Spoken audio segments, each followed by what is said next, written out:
шамамен 35-40 жаста адамда осындай ойлар болады. Мен не жасадым, мақсатыма келдім ба, жоқ па, арманым орындалды ма, жоқ па, артымда не бар, ертең өз балдарыма не қалдырам. Осындай ойлар пайда болған кезде сол ішкі шиеленіс, ал депрессия ол ауру. Ол тек қана психиатрмен дәлелдейтін ауру. Эустресс бар, дистресс бар. Эустресс ол кәдімгі бала тусада стресс емес па? Бізде депрессия жүректің ауруларынан екінші орында тұр екен. Бірақ бізде оны қабылдамайды адам. Жасөспірімдердің арасында депрессия көп кездеседі қазір.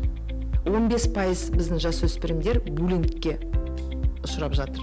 Біз білмейміз. Ата-ана білмейді. Себебі ол да айтса да әкесі айтады, неге сен жауап бермейсің, мужик емессің ба? Бар боксқа жазыл дейді. Психологтың жұмысы сол ішкі критикті сыртқа шығару, дауыспен сөйлесу, ол кімнің дауысы, және сіздерді ажырату, медицинаға жүгіну керек. Ол витамин D міндетті түрде, немесе щитовидная железа в норме, не в норме. Витамин B, мысалы ұйқы жоқтығы, магнийдің азуы, аз болғаны. Витамин B-ның жетпегені. Медициналық нәрседен бәрі жақсы болса, онда маманға жүгінеміз, психологқа. Немесе жаңағы өз-өзін шығару. Армысыз көрермен, сіздермен Лаура Базарбай, және бұл Ашық Майнд подкасты. Әдеттегідей подкаст басталмас бұрын сіздерге осы каналға тіркеліп, бүл басып, және пікір бөліміне пікірлеріңізді жазуды сұраймыз. Және дәл осы бүгінгі тақырып сіздерге қызықты болатын болса, оны жақындарыңызбен, достарыңызбен бөлісіп қойыңыздар. Ал бүгінгі тақырып меніңше қызықты болады, өйткені бүгінгі тақырып бүгінгі күні көптеген адамдардың бойында кездесетін проблемаларды анықтайтын деп ойлаймын. Өйткені бой күйіздік деген қазақта әдемі бір сөз бар. Бұл адам бойындағы барша жаман энергияны, жалқаулықты, еш нәрсеге құлшыныстың болмауын, жасап жатқан жұмысыңнан ешқандай мән көрмеудің барлығын бой күйіз деп бір сөзбен сипаттаған екен. Енді оны бүгінгі тілмен айтатын болсақ, бұл апатия, бұл стресс, бұл депрессия. Осы ұғымдарды адамдар кейде өздеріне өздері қойып алып жатады. Мен депрессияда жүрген сияқтымын, менің көңіл күйім болмай жүр, мен сондықтан да осындаймын деген сияқты. Әйтсе де, бұны негізі басқа да аурулар сияқты дәрігерлер қояды, сол сияқты бұнда психолог мамандар қою керек еді. Ал жарайды, егер сіз шынымен де сондай жағдайда болсаңыз, одан қалай шығуға болады, және оның алдын қалай алуға болады, және осы жағдайларға түспес үшін не істеу керек? Бүгін дәл осы тақырыптарды ашатын боламыз. Ал бізде осы тақырыпқа сай келген қонағымыз Айгүл Орынбасар, психолог маман, және ең басты ескере кететін дүние, біз міндетті түрде психологтар шақырған кезде оның біліміне аса қатты назар аударамыз. Ол міндетті түрде кәдімгі дәстүрлі түрде оқыған маман болуы маңызды. Одан кейін қазір Айгүл ханым өзі де айта жатар, одан кейінгі оқыған қосымша оқулары және уақыт сайын өтіп отыратын қандай да бір өзінің терапиялары болады, психологтардың соның барлығын айтатын боламыз. Олай болса сізбен танысып алайықшы. Алдымен жаңа айтып жатырмын, оқыған психолог деп. Алдымен осы психологияға келгеніңіз туралы, қай жақта білім алдыңыз және қанша жыл болды жасап жатқаныңызға, соны біліп алайық. Өйткені адамдар тыңдамас бұрын бұл шынымен де дұрыс маман ба деген сұрақты бірінші қояды ғой. Сондықтан да әңгімемізді бастамас бұрын осылай танысып алайық. Рахмет, Лаура ханым, шақырғаныңызға көп-көп рахмет. Барша тыңдаушыларға Рамазан айымыз қабыл болсын. Енді менің психологияға жолым оңай болған жоқ. Себебі ең бірінші менің оқу орным ол педагогикалық училище болды. Одан кейін бастауыш класста жұмыс жасадым. Сосын ол тарих факультеті болды біздің Жұбановта. 24 жыл Ахмет Жұбанов атындағы музыкалық колледжде тарих бердім. Мысалы, менің оқушыларының бірі Димаш Құдайберген, Ерке Исмахан, біздің жұлдыздар. Одан кейін 35 жасымда ішкі бір шиеленіс болған кезде, кризис среднего возраста дейміз ғой, сонда өзімнің балалық арманымды еске түсірдім. Балалық шағымда дәрігер болғым келетін еді. Енді 35 жасымда 2 балам бар, отбасым, ол қиын болды. Сондықтан психологияға бет бұрдым. Себебі психологияда ол адам емдеу, адамның жанын емдеу аудармасы. Сондықтан Жұбановта екінші жоғары білімім болды, психология. Содан кейін көп ұзақ жыл тек қана психологиядан сабақ бердім. Ол музыкалық колледжде музыкалық психология деген пән бар, музыканттарға арналған. Содан кейін 2018 жылы мені облыстық қалалық сотқа отбасылық сот деген проектіге шақырды. Ажырасқан отбасылармен 2 жыл жұмыс жасадым. Содан магистратураға түстім. 47 жасында магистратураға түскенім. Мәскеу психоанализ институтына.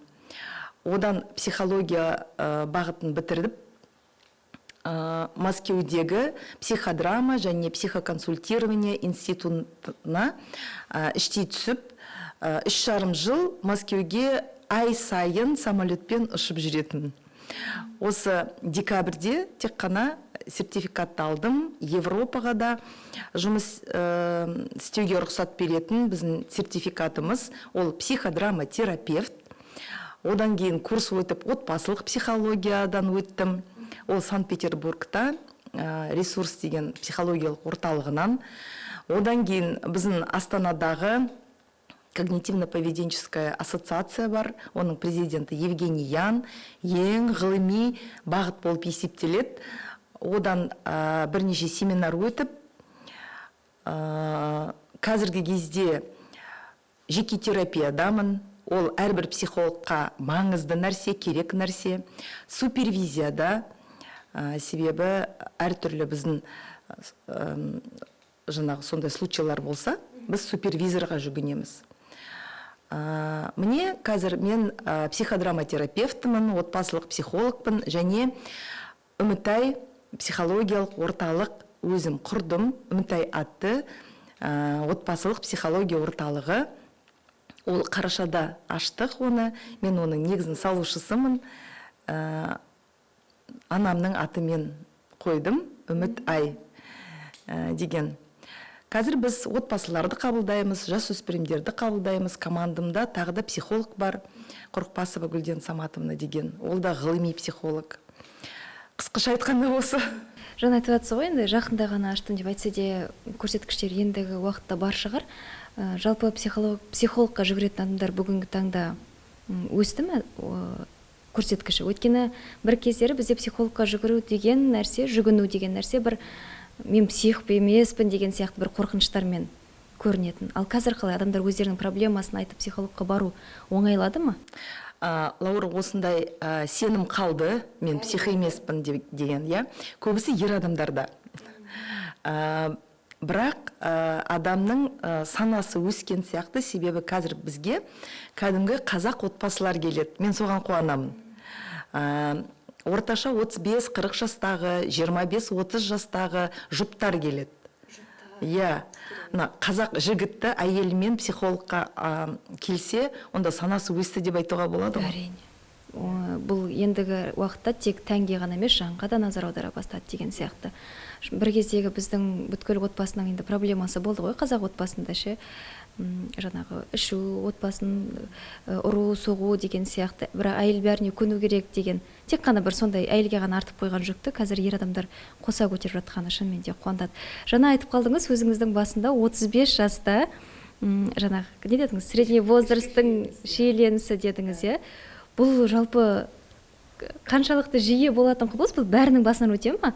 Барлығының басынан өтеді. Себебі біздің жастарымызда сондай дағдарыстар ғылыми түрде белгіленген. Мысалы 3 жастың дағдарысы, 7 жастың дағдарысы, жасөспірімдік дағдарысы. Біз соған дейін ғана білеміз ғой. Міне жасөспірім шақта жаңағы өкпелі кезеңнің дағдарысы дегенді білеміз.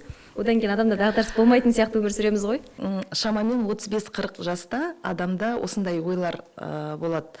Мен не жасадым, мақсатыма келдім ба, жоқ па, арманым орындалды ма, жоқ па, артымда не бар, ертең өз балдарыма не қалдырам. Осындай ойлар пайда болған кезде сол ішкі шиеленіс, сол шиеленістен адамдар әртүрлі шығады. Біреулер жаңа жұмысқа барады, біреулер жаңа отбасы құрады. Мысалы, біреулер жаңа прическа, жаңа киім киеді. Ол дағдарысты іштей шешу керек. Адамдар сырттай шешеді, тәуелділікке кетеді. Мысалы, әртүрлі. Біреулері тіпті бүкіл өмірін өзгертеді. Сондай да болады. мысалы енді қазіргі уақыттан адамдардың апатия, депрессия деп жүргендер осы жай ғана жастың бір шиеленісі емес па? Жоқ әлде қалай ойлайсыз? Апатия, депрессия деп екеуін бірге айтуға болмайды.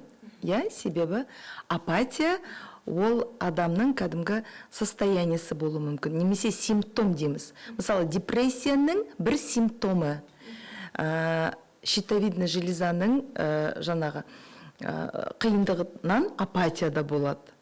Альцгеймер ауруының симптомы апатия.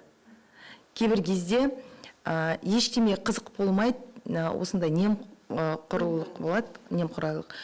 Ол жаңағы адамның өзінің жаңағы дағдарысынан болады.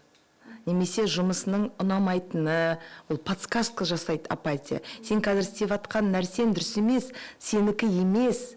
Мысалы, ата-ананікі, сенен күткен социумдікі, ана инстаграмда берілген әдемі картинкалердікі, успешный успех дейміз ғой, ана 25 жасқа келген, бәріне жеткен, машина алды, квартира алды, миллиондап ақша табады. Себебі инстаграмда тек қана жетістіктерді көрсетеді. Әдемі картинкалер, сыйлықтар, біреуге картие беріледі, ал маған ештеме берген жоқ деген, Содан олар өзіне сенбей апатияға түсу мүмкін.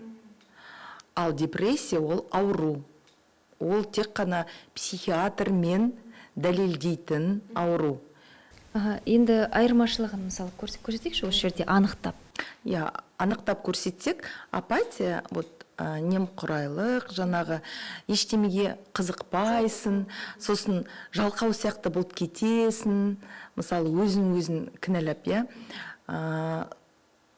міне тек қана осы энергияның құлауы, энергия жетпейді. Ал депрессия сол кезде адамның сенімінде мен ешкім емеспін, менен ештеме шықпайды.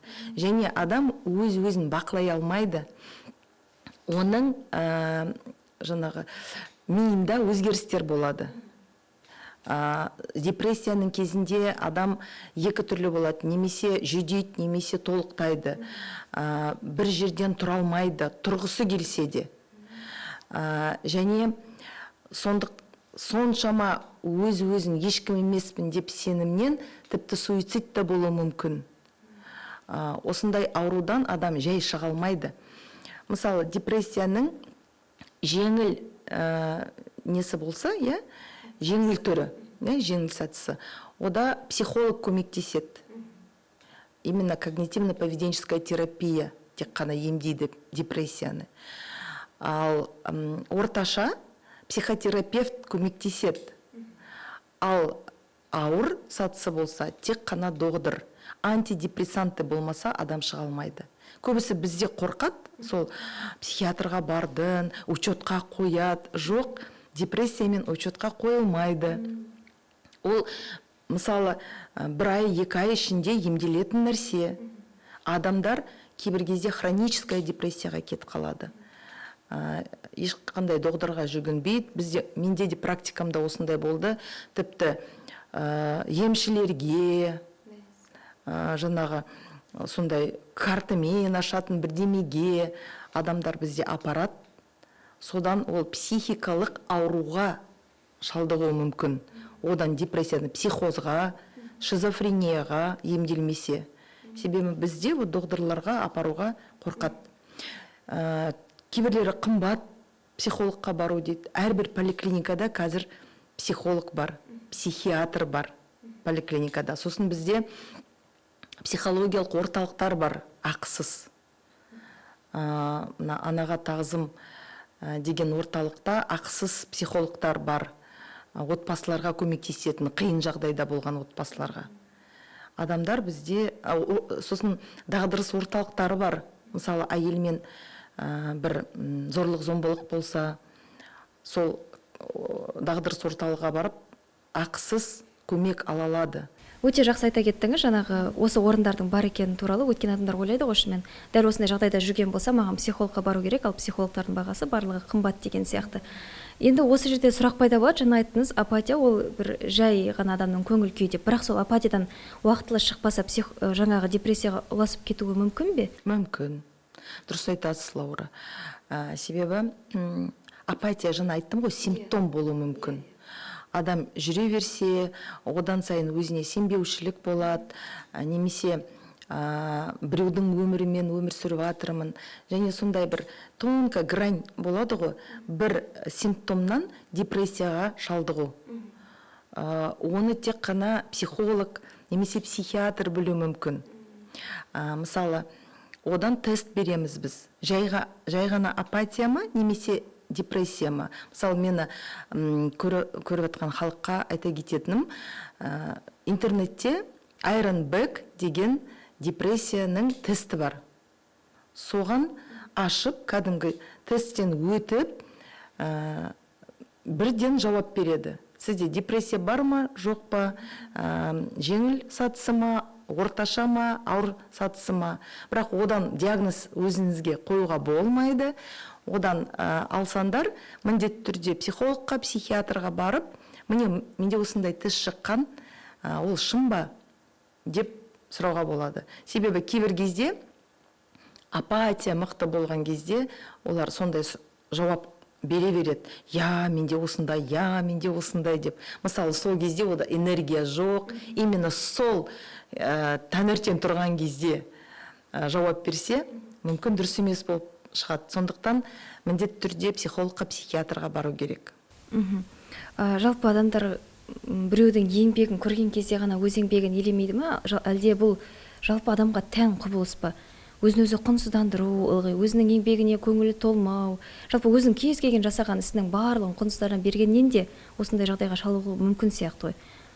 Өз еңбегін құнсыздану қазіргі уақыттың тағы да бір белгісі деп айтуға болады. Себебі балалық шағынан ата-ана балаға ақша құндылықтары көп айтады. Ақшам болса адам боласың. Немесе міне біреудің баласы жетті, себебі осындай салыстырмалы түрде балаға қарайды жұрттың баласы деген. Бізде қазақта сондай сенім бар ғой. Одан салыстырмалы түрде адамға қараса, ол травмамен, нарциссическая травмамен өседі. Немесе невротик болады. Ол тек қана салыстырмалы түрде қарайды, анада жақсырақ, көп табады, менде жоқ. Неге мен көп жұмыс жасаймын, нәтижем жоқ. Салыстырмалы түрде қараса, өзінің самооценкасы құлай бастайды. Сондықтан тіпті өз еңбегін бағаламай, мен ештемеге жетпеймін, мынау бірге керек па, жоқ па деп басқаны іздей бастайды. Кейбір кезде өз ішімді ашам деп, бірақ іштей дайын болмайды. Іс-әрекет жасайды, ашады, бір-екі ай, мысалы 3 ай өтеді, нәтижесі жоқ. Тағы да жаңағы стресске, тіпті депрессияға дейін алып келеді. Себебі ол көп күтеді, ол көп күту, ол да жаңағы апатияға, стресске, депрессияға алып келетін нәрсе. Жалпы белгісіздік сезімдердің барлығы осы дүниелерге алып келеді дедіңіз, иә? Иә, белгісіз және ата-ананың көп үміт артқаны балаға. Күнде айтып, мен сенен осындай күттім. Оның самооценкасын құлауы, салыстырмалы біреумен қарауы, жаңағы социумның сенімдері, установкалары дейміз ғой. Сен социумның установкасы бойынша сен 22-де институт бітіру керексің. 25-ке дейін сенде уже 2 бала болу керек. Әйелді алсақ, мысалы, көбісі жаңағы жастар келеді ғой маған, мен әлі күйеуге шыққан жоқпын, менімен не дұрыс емес деп. Сенімен бәрі дұрыс. Ол әлеуметтік күтулер, сенікі емес, ата-ананың күтуі. Қашан шығасың, қашан үйленесің. Содан 30 жаста сенде уже 2 пәтер, мысалы 2 комнат пәтер болу керек. Содан сенде бір депозит болу керек. Ондай болмаса, адам өз-өзіне сенбей, жаңағы өз еңбегін солай құнсызданып, апатияға, стресске, депрессияға ұшырауы мүмкін. Енді ертеңгі күні жаңа сұрақтарыңызға қарап отырмын да, сөздеріңізге өзімнің балаларымды ойлап отырмын. Ертеңгі күні өзін сондай құнсыздандырмайтын бала болып өсу үшін мен оларға қалай жақсы тәрбие беруім керек? Ең болмағанда осы жағынан. Өзін құнды адам ретінде сезіну үшін не айтуым керек, не істеу керек? Көп сондай сұрақ қояды маған. Менде 2 ұлым бар. Екеуі де өз ісінің маманы. Біреуі жаңағы Абылайхан Smart Fitness деген клубтың негізін салушысы, дәрігер. Екіншісі Алихан, ол дебат тренері. Алматыда хай-тек мектебінде жасайды, Шанхайда, Гонконгқа жұмыс істеген. Сонда маған көбісі айтады, не істеу керек сондай балдарды тәрбиелеу үшін? Ешқандай құпия жоқ.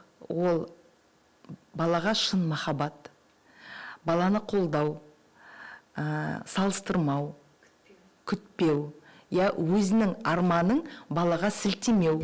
Мысалы, мен осыған жеткен жоқпын, балам жетсін. Мен оны көрген жоқпын, балам көрсін. Және ең негізгі нәрсе қазақта көп кездесетін гиперопека жасамау.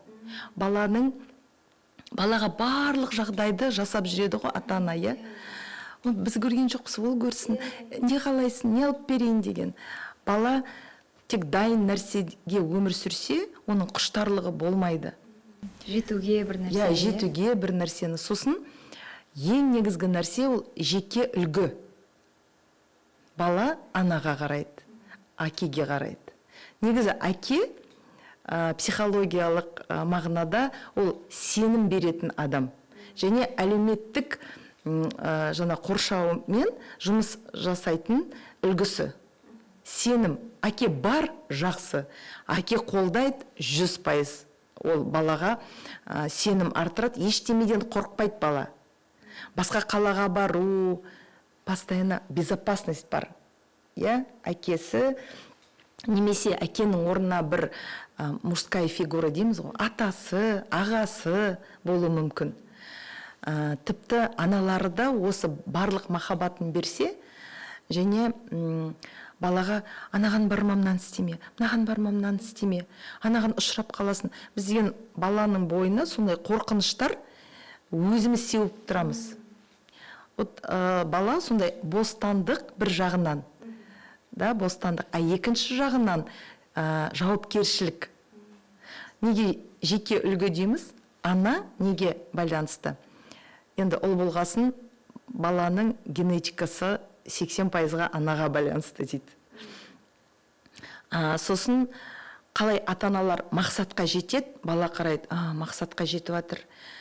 Қалай ата-ана менің жұмысым күшті, жақсы, ұнайым десе, ұнайтын жұмысқа бару керек. Көп ақша бермейтін жұмыс емес, ұнайтын жұмыс. Ұнайтын жұмыс болса, содан мен көп ақша таба аламын. Себебі ата-аналар айтады, сен ана неге барма, керек емес музыкаға. Мен музыканттармен жұмыс істедім ғой. Олар ақша таппайды, жаман болып кетесің. Сен ана инженерлікке бар, мұнайға бар, онда көп ақша. Бала тыңдайды да, өзінің өнерін тастайды, өзінің жақсы көрген ісін тастайды, мұнайға барады. Одан естественно апатияға түседі. Себебі ұнамайтын нәрсе, ақша бар, бірақ жүрегіме ұнамайды. Сондықтан жұмыс, айтады ғой, қай кезде адам бақытты болады? Таңертең жұмысқа асыққан адам, кешкісін үйіне асыққан адам бақытты болады. Екі нәрсе адамға осындай ішіндегі сенім, құштарлық, өмірге махаббат береді. Өшеден сөзіңізге бір қарсы келу емес, бірақ бір ой болып тұр. Адамдар өзінің қалаған мамандығына жұмыс оқуға түседі, сол бойынша жұмыс жасайды, бірақ ол жұмыстан да бір күні бір жалыққан сияқты, зеріккен сияқты бір күй кешеді. Ол бір сүйіп жасайтын жұмысының өзіне барғысы келмейтіндей сәттерде болады. Дұрыс айтасыз. Бұл не сәт? Әлде бұл норма ма? Ол норма. Негізі норма, иә? Негізі норма, себебі адам енді ол адам болғасын өмір әртүрлі. Тек қана ақ бола бермейді ғой. Адам өмір ақ қара болуы мүмкін. Сосын эмоциялар әртүрлі болуы мүмкін. Постоянно бір бабочка сияқты біз ұша алмаймыз. Бізде отбасы болады, бізде қаржы болады, кредит, жаңа қоғамның әртүрлі қиындықтары болады, тіпті бастығымыз нашар болады. иә. Жұмысың күшті болса да. Иә, жұмысың ұнайды, бірақ ұжымда достық жоқ. Саған сынап қарайды, немесе конфликтіге түседі адам. Әртүрлі адамдар ғой. Сондықтан кейбір адамдар соған шыдай алмайды. Немесе жеке границалары жоқ, өзін мнениясын қорғай алмайды. Ол тағы да психологқа жүгінуге керек. Көбісі біздің қоғамда адам жоқ дей алмайды. Ана жұмыста сен журналистсің, сен СММсің, мысалы, иә? Сен тәртіпке қарау керексің, бастық айтқан нәрсені міндетті түрде істеу керексің, сенің міндетіне қарамайды, басқа міндетсіздік іледі бізде. Содан адам шаршайды кәдімгідей. Оның уақыты жетпейді. Және бізде психодрамада айтады ғой, ең бірінші роль, ол соматикалық роль, телесный. Мысалы, действительно, ұйқы жетпейді адамға. Бір ай адамның ұйқысы 1 сағат жетпесе, ол стресс болады. Ол ғылыми зерттеулер. Адамға өз-өзіне қарайтын уақыты болмайды. Тіпті дұрыс тамақ жейтін, өзінің хоббисына уақыт болмайды. Хоббисы болмаса, значит, ләззат алмайды адам ештемеден. Тек қана жұмыс деп жүргенде, тіпті өзінің жолдасына, балаларына қарамайды. Одан шеліністер бола бастайды, аналар ренжиді. Тағы да бір конфликт болады. Ол бәрі ұлғайып келеді, стресске ұшыратады. Сондықтан да адам өз-өзіне міндетті түрде ләззат табу керек бірдемеден. Өте орынды айтып кеттіңіз. Бізде тамақтан іздейді ғой. Иә. Заедание болады. Иә. Ер адамдар алкогольден, көбісі темекіден, мында успокаиваюсь дейді, ложное успокоение алады. Игроманияға тіпті ұшырайды, себебі анда ләззат жоғары. Дофамин 20-ға өскен кезде өмір бойы сол дофаминді іздеп жүреді ғой адам. Повторять хочет он дофамин. Наркотиктер қазір көп, анаша тартатындар көп жастардың арасында. Тіпті маған қазіргі кезде көп әйелдер келеді, күйеуім жұмыс жасайды дейді, бірақ наркоман. Үйге кешкісін келгенде тартады да, содан ләззат алып отырады, ештеме керек емес, бірақ мемлекеттік мекемеде жұмыс жасайды. Түсінесіз бе, иә? Депутат болады, мысалы, бірақ наркотикке жүгінеді. Ол жай наркотик дей салады ғой, ол наркотик не десе де. Иә, қалай болғанда да ол тәуелділікке алып келеді. Тәуелділікке алып келеді. Сондықтан сол өмірдегі ләззаттар көп қой. Адам кейбір кезде мен білмеймін дейді, менде жоқ. Жоғалтқан. Ол деген балалық шағымызға қараймыз. Сен бала кезде саған не ұнады? Неге сен қызықтың? Жылаған кезде сені не қуантты? Балалық шағында. Соны еске сала кетсек, міндетті түрде адам табады. Маған би ұнаған екен, сурет салдым. Жылаған кезде мені құшақтады анам. Значит, саған қолдау жетпейді жақын адамнан. Сол қолдауды бізде адам сұрай алмайды. Бізде көбісі жұпта үндемей қалу. Ренжитті үндемей қалады. Анау ештеме айтпайды, мынау ештеме айтпайды. Ойымды оқып ал деп, Ойымды оқып ал, додумай. Сосын жаңағы көп проблемалардың себебі ол ойдағы когнитивное искажение дейміз. Сол қателіктермен психолог жұмыс жасайды. Мысалы, бәрі тек қана жаман. Ол ойдағы қателік. Адам постоянно жаманды іздеп жүреді. Иә, сіз байқадыңыз ба? Таңертең жаңалықты ашсаң, көбісі Инстаграмда жаман жаңалықтар болады. Мен қазір жаңалықтардағы барлық жаңалықтар тартатын нелерден шығып кеттім. Көрсететін де алып қойдым. Шынымен де өйткені мен қатты қабылдайтынды байқадым. Және ең бастысы эмпат ол деген қатты сезімтал адам болады. Иә. Мен соны күні бойы ойлап жүретін сондай бір қатты қасиетім бар. Жұмыс жасап жатырмын әлі. Ойлама, басқа нәрсені ойла деп. Әйтсе де енді кез келген нәрсенің орнын алып тастау үшін басқа нәрсемен толтыру керек қой. Ол избегание деп айтамыз. Ол емес, ойдағы қатені түзеу керек. Жаңағы бәрі жаман, ойдағы қате. Сосын бәрі маған міндетті. Ойдағы қате. Сосын катастрофизация. Мен былай істесем былай болады, былай істесем былай болады. бұның бәрі балалықтан болмаған нәрсені, конечно, балалықтан. Ол опять же ата-ананың берген көзқарасы. бірақ оны өзгертуге болады ғой. Міндетті түрде болады. Адам бірақ келсе, оған ол ондай ой ұнамаса, психолог ашып береді. Міне ол сенің жаңағы мінездерің емес, ол қателіктер. Сол қателіктермен жұмыс жасайық. Мысалы, болжау болады қателіктер. Ана болмаған нәрсені болжайды адам. Содан қорқады. Қорқыныштар пайда болады. Тревога, толқу. Қазір адамдарда көп сондай кездеседі. Иә. Бұл неден болуы мүмкін, соншалықты қорқыныштың барлығы? Жаңағы кішкентай кездегі ананы істеме, құлап қаласың, мынаны істеме, бір жерің жырып аласың деген сияқты. Ол балалық шағынан, сосын біздің қоғамның жаңағы адамға қоятын талабы, иә. Сосын енді бізде қандай қоғамда тұрмыз? Жетіспеушілік, иә, ақшаның құнсыздануы, мысалы, кредиттер, әрбір отбасыда кредит бар. Қалай оны ойламай жүреді адам? Қалай қорықпай жүреді? Бүгін бар, ертең жоқ. Ондай отбасылар көп қой, көп балалы отбасылар бар. Мемлекетке үміт артпайды. Мысалы, енді біздің Қазақстан ол үшінші әлемге жататын ел емес па? Иә?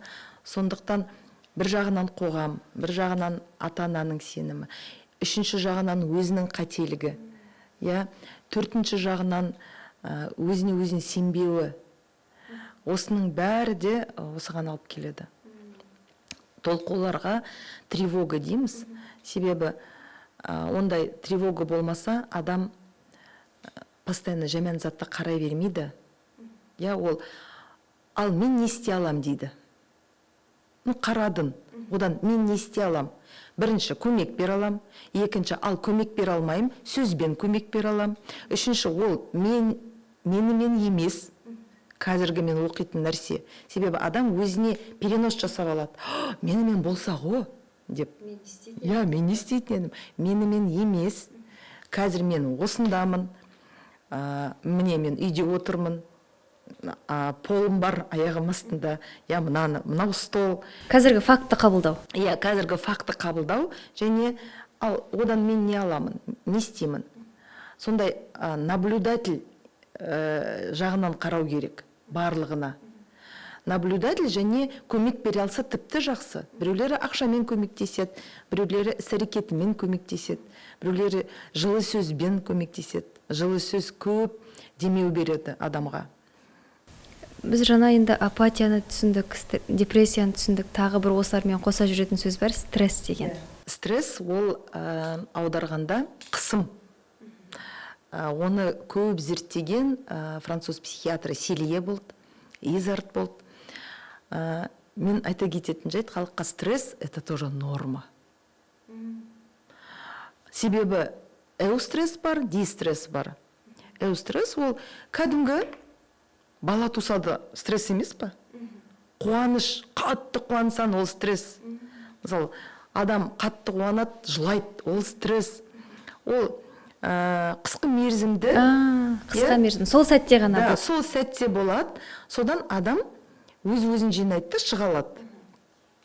Дистресс ол кәдімгі адамға физикалық нәрседен, мысалы, бір ауру пайда болды.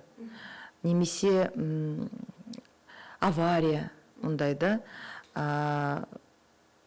жұмысты жоғалту тіпті. Жаңағы бір өз туған адамнан айырылу, ол стресс. Ол кәдімгі ауыр стресс. Одан әрбір себебіне байланысты шығу жолы бар. Ол стресстен жылдам адам шыға алмайды. Мысалы, туған адамды жоғалту психологиялық жағынан қарағанда ол 1 жылдық нәрсе. Бізде қазақта неге 1 жылға дейін садақасын береді? Себебі ғылыми зерттеуден адамда енді сондай горе дейміз ғой, 4 сатыдан тұрады. Бір жағынан ол отрицание болу мүмкін емес. Одан кейін кінәлі сезім болады. Одан кейін заланады адам. одан торг болады, ол былай болса былай бола ма, былай болса да былай. И тек 5-ші принятие болады, қабылдау. Ол 1 жылдың ішінде. Кейбірлерінде енді жарты жылдың ішінде адам өзіне берік болса. Ал кейбір адам тіпті жаңағы шұңқырға сияқты құлап кетеді. Одан депрессия болуы мүмкін, одан соматикалық аурулар, мысалы стресстен көбісі давление, жүрек аурулары, ол ғылыми зерттеулер бойынша бізде депрессия жүректің ауруларынан 2-ші орында тұр екен. Бірақ бізде оны қабылдамайды адам. Жас өспірімдердің арасында депрессия көп кездеседі қазір. Жас өспірімдердің арасында. Ал басқа адамдарды не айтсақ, себебі жас өспірімдерді көбісі ата-аналар түсінбейді. Оған депрессиямен жүрген балаға сен жалқаусың, ештеме керек емес, әдейі істеп отырсың. Одан сайын үстіне төбелейді. Ештемеге жетпейсің, одан сайын үстінен. Тіпті бала ауруға да шалдығады содан кейін. Сондықтан жаңағы мен айтқан бір-бірін қолдау, аямау керек адам. Неге біз аяймыз қолдауды? Немесе сұрамаймыз. Баламен сөйлесу керек. Маңызды нәрселер сұрамаймыз ғой, Маңызды нәрселерді ішіндегілерін. сұрамайды. Біз басқа нәрселер сұрайды. Қандай бағаны алдың сұрайды, не жедің деп сұрайды, қайда бардың деп сұрайды. Не сездің, не ойладың? На самом деле, бүгін қуанышты жағдай қандай болды? Сені жаңағы көңілін түсірген жағдай қандай болды? Не сездің бүгін? Немен бөлісесің? Сосын не болса да балаға айтпай-ақ қой, мен қасындамын бірақ. Әр сәтте мен дайымын сені тыңдауға. Сол 1-2 ауыз сөз балаға жетпейді. Балаға біз кететамыз ғой, бір жағдай көңіл күй болмай тұрса, немесе тағы да бір байқайсың ғой, мысалы, оның бойындағы өзгешелікті, сол кезде кейде бір дәл сол сәтте шығарып алғың келеді, мәлкім ол кезде дайын емес шығар, сондай сөзде маңызды демек, сен дайын болған кезде мен тыңдаймын деген. Дайын болған кезде тыңдаймын. Неге мамасына айтпайды? Себебі оның алдында, значит, сенім жоқ бала мен ананың арасында. Бізде қалай бала бір жақсылықты айтса, бір молодец, жақсы дейміз. Ал жамандықты айтса, ой, неге олай болды? То есть бала түсінеді, жамандықты айтсам, басқаша реакция болады. Сондықтан тек қана жақсылықты айтып отырады, жаман нәрсені тығып отырады. Содан балада проблема жиналады. Буллинг, мысалы, қаншама бізде әрбір, қазір біз сізбен сөйлесіп отырмыз қой, 15% біздің жасөспірімдер буллингке ұшырап жатыр. Біз білмейміз. Ата-ана білмейді. Себебі ол да айтса да әкесі айтады, неге сен жауап бермейсің, мужик емессің ба? Бар боксқа жазыл дейді. Ал бүкіл классқа, талпаға қарсы бала шыға алмайды. Себебі буллинг ол эмоционалды нәрсе. Сені бүкіл класс қасына отырмайды. Сені бүкіл класс сенің портфеліңді анда-мында лақтырады. Сен жауап бергенде бәрі күледі. Бала содан қиналады. Тек қана ұрудан емес қой. Сондықтан үндемей қалады бала өз-өзімен. Қазір міне ата-аналар бізге алып келеді баланы. Үндемей қалды. Соған назар аудару керек. Баланың іс-әрекетінде бірдеме өзгереді. Үндемей қалу, жылау, мектепке бармайым деп айту, агрессия болады үйде. Мысалы, темекі тартып кетеді кейбір балдар, осындай жағдайларға қарап, баламен бірдеме болып жатыр, маған айтқысы келмесе, психологқа апарайын. Қазір жасөспірімдер психологпен жұмыс істеуге дайын. Қуана келеді. Наконец, біз сіздерге айтамыз қазір. Себебі ол ешкімге сенбейді. Біз білген кезде ата-анаға тек қана баланың рұқсатымен айтамыз, құпия сақтаймыз. Ал буллинг болған кезде ата-анаға міндетті түрде класс жетекшісіне, директоріне жеткізу керек. Себебі балалар ол проблеманы шеше алмайды. Ол үлкендер проблеманы шешеді. Және ол кезде енді көп адам негізі көп балалар ермей келеді ғой. 1-2 лидер болады, мысалы бір баланы бөліп тастайтын, басқа балалар ол балаға ешқандай теріс көзқарасы болмаса да жаңағы лидер балдардың соңынан еріп солай қалып кете беруі де мүмкін негізі. Оның психологиясы түсінікті, куәгерлер дейміз оны. Біреуі бастайды, агрессор, қалғандары куәгерлер. Неге бала солай жасайды? Мен оған ермесем, маған қарсы булинг болады. Өзін қорғау бұл да. Өзін қорғау. Дым істей алмайды балалар. Ол біреуден еріп кетеді. Олардың психологиясы сондай. Түсінікті. Енді жаңағы стресс, депрессия дегенге енді ересек адамдарға оралайық, иә? Мен кейде өзімнен байқаймын, мен өзіме көп бір уәде беріп қойсам, мен осыны істеймін, көптеген жұмыстарды жоспарлап қоям да, соның жартысын немесе жартысынан да көбін жасай алмай қалған кезде менде бір жаңа бойкездік пайда болады екен. Мен қолымнан келмейді, мен өйте алмайды екенмін, мен босқа көп нәрсе алып жүрмін өзіме деген сияқты. Сіз мектепте 5-ке оқыдыңыз ба? Иә.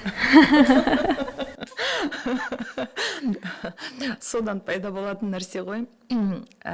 Адамның ішінде ішкі сынаушы болады, ішкі критик. Менде өте прям үлкен жұмыс жасайды сол адам. Иә, сол жұмыс үлкен, адам үлкен болса, ішкі қолдаушыладан үлкен болса, ішкі қолдаушы бар, иә, ішкі критик. Ол тағы да ата-ананың тәрбиесіне байланысты. Ол ата-ана жаман дей алмаймыз, бірақ ол жақсы бол, қызым, одан да жақсы бол, 5-ке оқы, молодец деп айтқан кезде бала өзіне алып қалады, мен бәрін күшті, идеалды түрде жасамасам, жаман боламын деген ой пайда болады. Сондықтан өзі көп мақсат қойған кезде, міне мен действительно молодеспін. Себебі басқа ана оймен өмір сүреді да, как будто оған тек қана жақсы бірдеме істесе, жақсы көреді адам оны. Это называется, орысша айтқанда, значимость. Синдром отличницы дедің осы ма? Меня любит только такой, какой я хороший. Синдром хорошей девочки дейміз ғой біз. Сондықтан да ондай адам бізге көп келеді негізі қазір. Иә. Неге мен міне мақсатыма жеткен жоқ, міне қандай мақсат қойдым. Сосын кінәлі сезім адамда пайда болады, ал менің қолымнан келмейді деп пайда болады, иә.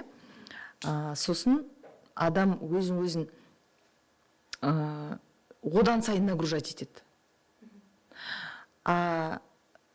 Психологтың жұмысы сол ішкі критикті сыртқа шығару, дауыспен сөйлесу, ол кімнің дауысы, және сіздерді ажырату, оның ойым, менің ойым. Мен өзімді жақсы көрем бе осындай кезде? Адамның өз-өзіне сенуі, өзінің қабылдауы, өз-өзі адам қабылдаса, ол өзін жаман кезде де қабылдайды, жақсы кезде де қабылдайды. Бәрі ол менмін. Ал өз-өзіне сенбеген адам тек қана жақсы нәрсені қабылдайды, иә? Ал содан кейін адам түсінеді, ол менікі, менің ойым ба, басқаның ойы ма? Тіпті ондай адам келгенде біз осындай задание береміз. Бір параққа бүкіл оның мақсаттарын жазып, және мынау менікі емес. Да, бөлу. Ол біріншіден әрі қарай өзінің күшін келгенше ғана шығаратын мақсаттар. Да? Себебі былай жазу керек. Бір күнде менің күшім жеткен мақсаттарым, бір айда, бір жылда, 5 жылда, 10 жылда. Біз былай істейміз. Бүгінгі таңда мен әлі анаған жеткен жоқпын деп уайымдаймыз. Оған бізде ресурс жоқ әлі, оған бізде ақша жоқ ондай, уақыт жоқ әлі ондай қолдау жоқ, әлі ондай білім жоқ, мысалы, тәжірибе жоқ. Ал осының бәрі психодрамада біз қоямыз кәдімгідей. Міне, сенің болашағын ана болашақ қызбен сөйлесші. Саған не керек? Ана болашақтан айтады, бірінші сенің қорқыныштарың бар, толқуларың бар, отбасың бар, кедергі жасайтын адамың бар, жаңағы осындай. Одан өте келе, маған жетесің дейді. Сіздің қазір терапияңызды жазып тастадым.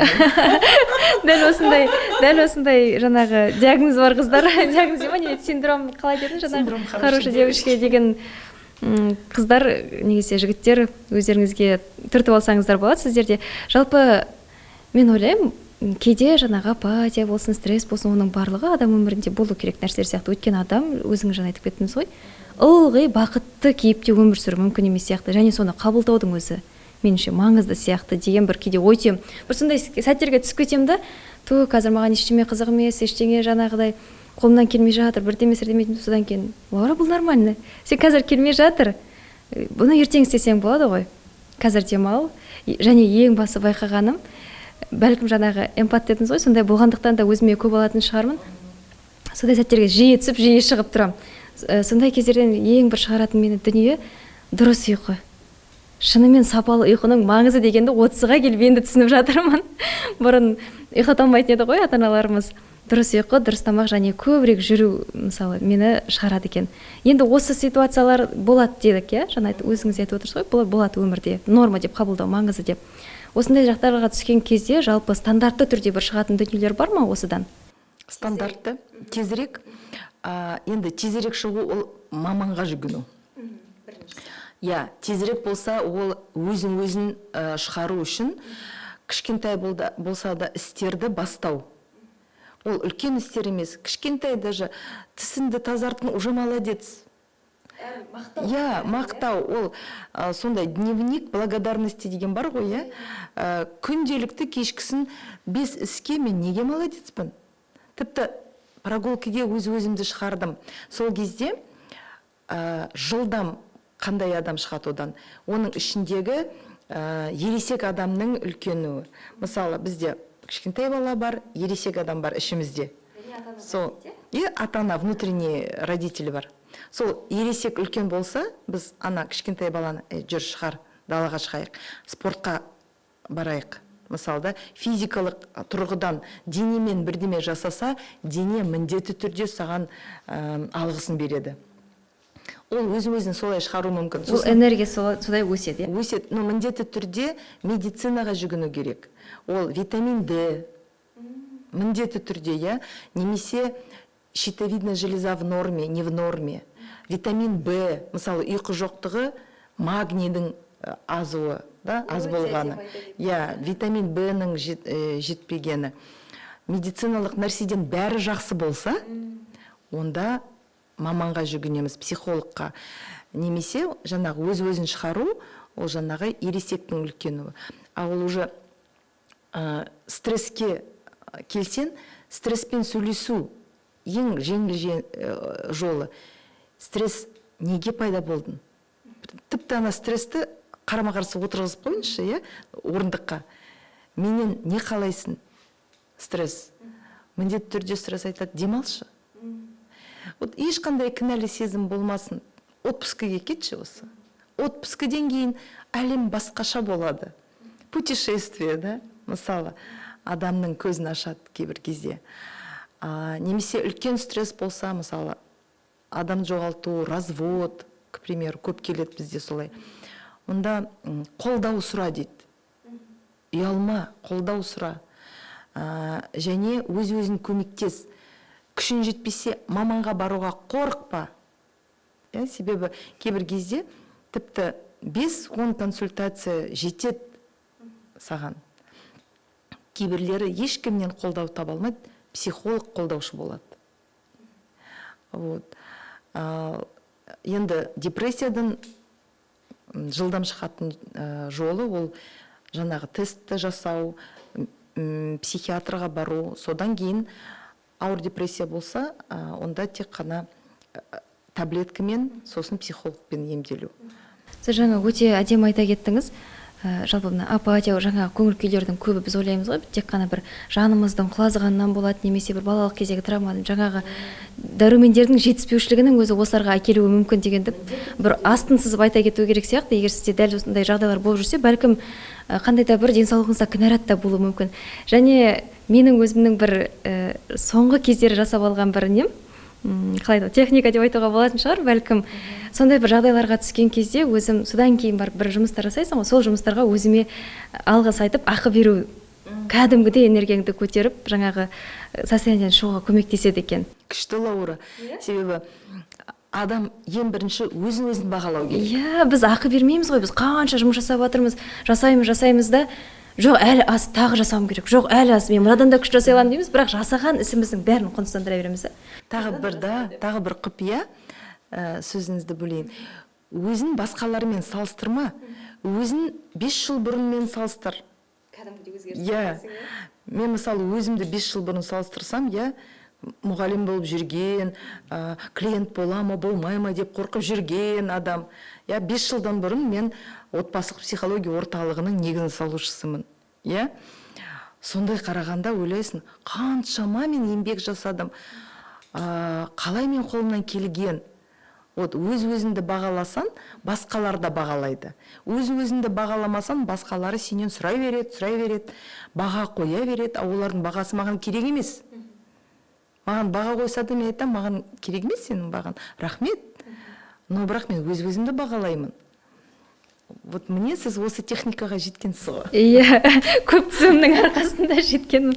Бірақ бұған енді оңайырақ жетуге де болатын еді. Мысалы жаңағы өзіңіз айтқандай, бірден соның барлығын ұштырмай, бірден маманға бару арқылы. Енді әркім әртүрлі келеді ғой. Кейде бір жаңағы диагноздың арқасында да мен өзім жасай аламын деген бір не бар ғой. Артында мен өзім де шыға аламын бұл жағдайдан деген сияқты бір менмендік деуге айтуға болатын шығар. Бүгінгі енді тақырыпты қорытындылайықшы. Сізбен осы тақырыпта әңгіме айта беруге болады екен, негізі әлі де, бірақ уақытымыз шектеулі. Дәл осы тақырып бойынша бізді тыңдап отырған көрермендерге айтар кеңесіңіз болса. Құрметті көрермендер, тыңдаушылар, ең бірінші айта кететін жайт, сіздің бойыңызда осындай апатия, немесе стресс, депрессия жағдайлары, критериялары болса, маманға жүгінуге қорықпаңыздар, ең бірінші. Екіншіден, өзіңізге сондай ұнайтын іс, ұнайтын хобби, ұнайтын жұмыс табуға, тырысуға тілектеспін. Өмір тек қана бір түсті болмайды, әртүрлі болады. Сондықтан жаңағы жағдайлар кейбір кезде норма болады. Өзіңізге демалуға беріңіздер. Өзіңізге физикалық тұрғыдан белсенділік беріңіз. Міне өзіңізге солай өзіңізді бағалай білсеңдер, онда адамның бойында тек қана сондай жақсы жолы болатынына сенемін мен. Үлкен рахмет. Енді жаңа айттыңыз, бұл нәрселердің барлығына маманға жүгініп шығуға болады деп. Ал егер сіз осындай жағдайда жүрмін деп ойласаңыз, бұл біріншіден сіздің сүйікті ісіңіздің болмауынан болуы мүмкін, немесе екіншіден сіздің жай ғана шаршап жүргеніңіз, сізге демалыстың қажет болғанынан болуы мүмкін, немесе сізде қандай да бір дәрумендер жетіспеушілігі болуы мүмкін, немесе сіз өзіңіздің жұмысыңызды құнсыздандырып жатқаннан да болуы мүмкін. Сондықтан осы нәрселердің барлығын жалпылай қарап, өзіңізге анализ жасап көріңіз. Егер ары қарай қолымнан келмейді, маған маман керек десе, міндетті түрде маманға жүгініп, өміріңізді одан ары қарай жеңілдетіңіз. Өйткені сіздің өміріңіздегі ең басты адам ол тек сіз ғана. Сіз бақытты болсаңыз, әлем бақытты. Осымен біз сіздермен қоштасамыз. Аман болыңыздар.